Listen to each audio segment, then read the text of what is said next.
The lymphatic system may be the most underrated system of the human body. It protects the body from invaders, maintains the fluid level in the body, and absorbs dietary fat from the intestine.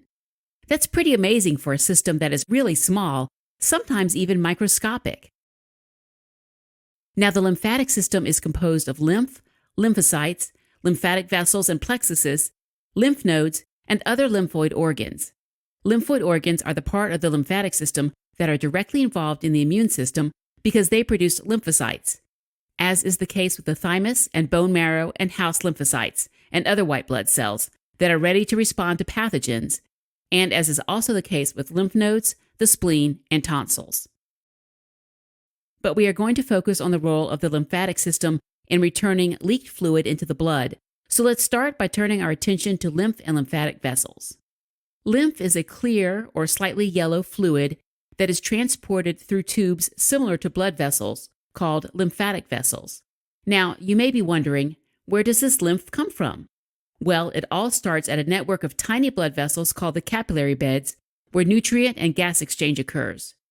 During this process, around 10% of this fluid is lost and ends up in the extracellular space, which is where the lymphatic system kicks in.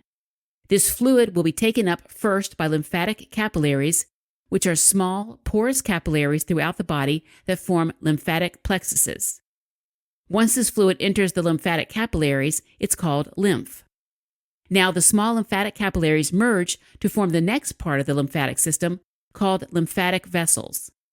Lymphatic vessels drain lymph through lymph nodes and eventually into lymphatic trunks, which drain large regions of the body, like the subclavian trunks that drain the upper limbs. Finally, lymphatic trunks converge to form two bigger channels called lymphatic ducts, specifically the right lymphatic duct and the thoracic duct.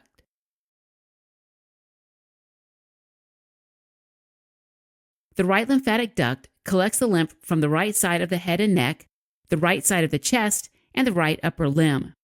This duct drains its lymph into the right venous angle, which is the meeting point of the right internal jugular vein and the right subclavian vein. The thoracic duct, on the other hand, collects lymph from the rest of the body, which is the left side of the head and neck, the left side of the chest, the left upper limb, the abdomen, and both lower limbs. The thoracic duct begins as the cisterna chyli, which is a dilated sac where the lymphatic trunks carrying lymph from the lower limbs, abdominal viscera, and the pelvis converge. The thoracic duct travels through the thoracic cavity and eventually drains into the left venous angle. Now mixed with the blood, the contents of the lymph from the right lymphatic duct and the thoracic duct drain into the superior vena cava to reach the right atrium of the heart. Now, as lymph travels through lymphatic vessels, it encounters lymph nodes, which filter the lymph and check to see if there are any foreign invaders the body needs to attack. Typically, lymph nodes lie close to each other, forming groups that may lie superficial or deep within the body. Let's start with the major lymph node groups in the upper body. First are the cervical lymph nodes, which lie on both sides of the neck, and the posterior mediastinal lymph nodes, which lie between the heart and the vertebral column.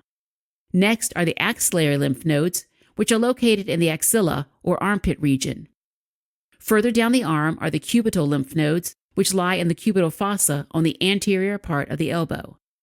The lower part of the body is also full of lymph node groups, which lie around the pelvis and lumbar areas. First are the lumbar lymph nodes, which are also called the caval or aortic nodes due to their proximity to the inferior vena cava and the abdominal aorta. Next are the iliac lymph nodes, which lie around the iliac blood vessels, and the superficial and deep inguinal lymph nodes, which lie around the groin. Finally, on the posterior aspect of the knees lie the superficial and deep popliteal lymph nodes. Before wrapping up, let's quickly remember the groups of lymph nodes on this image.